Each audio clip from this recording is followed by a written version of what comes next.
सलग सुट्ट्यांमुळे मुंबईच्या जुहू चौपाटीवर पर्यटकांनी तुफान गर्दी केली। कोकण समुद्रकिनारी असणाऱ्या वॉटर स्पोर्ट्स सारखंच मुंबईच्या जुहू चौपाटीवर देखील स्पीड बोट सुरू करण्यात आले।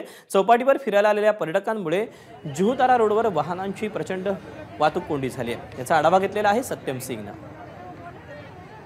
सलगच्या सुट्ट्यामुळे मुंबईच्या जुहू चौपाटीवर पर्यटकांची प्रचंड गर्दी झाली आहे। आपण जर दृश्यामध्ये पाहिलं तर आपण आहोत सध्या जुहू चौपाटीवर आणि जुहू चौपाटीवर पाहिलं तर नाताळचे निमित्त आहे तर 3 दिवस आहेत या ठिकाणी आणि नवीन वर्षाच्या निमित्ताने या ठिकाणी सलगची सुट्ट्या पडली आहेत। या सुट्ट्यामध्ये वीकेंडमध्ये आहेत पर्यटक आहे जे मुंबईकर आहे वेगवेगळ्या ठिकाणी फिरण्यासाठी जातात। पहिला आपण या ठिकाणी सागरी आहे कोकणामध्ये फिरण्यासाठी बोटिंग करण्यासाठी लोक जात होते, मात्र आता थेट मुंबईच्या जुहू चौपाटीवर आहे बोटिंग सुरू करण्यात आली। स्पीड बोट आहे त्यामुळे देखील आता मुंबईकर आहे जे जुहू चौपाटीवर पसंती देत आहे। त्यामुळे आज रविवारचा दिवस आहे, आपण जिथे पाहिलं तर लांबच लांब आहेत पर्यटकांची गर्दी आहे पाहायला मिळत आहे। मुंबईच्या वेगवेगळ्या भागामधून हे सर्व पर्यटक आले आहेत आणि या ठिकाणी जी गर्दी आपण सुट्ट्यामध्ये पाहिलं तर मुंबईच्या जुहू चौपाटीचा जो बाहेरचा रस्ता असेल जुहू तारा रोड आहे ते सुद्धा या पर्यटकांमुळे आहेत जाम झालेला आहे। मागील 1 तासापासून आपण दृश्यामध्ये पाहिलं तर खरं तर पर्यटकांमध्ये एक मोठा आनंद आहे। चौपाटी जी आहे जुहू चौपाटी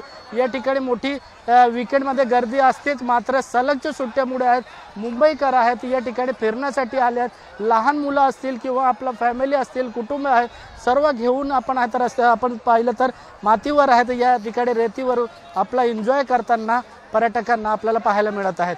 कॅमेरामॅन इरफान शेख सोबत सत्यम सिंग, एबीपी माझा, मुंबई। एबीपी माझा, उघडा डोळे बघा नीट।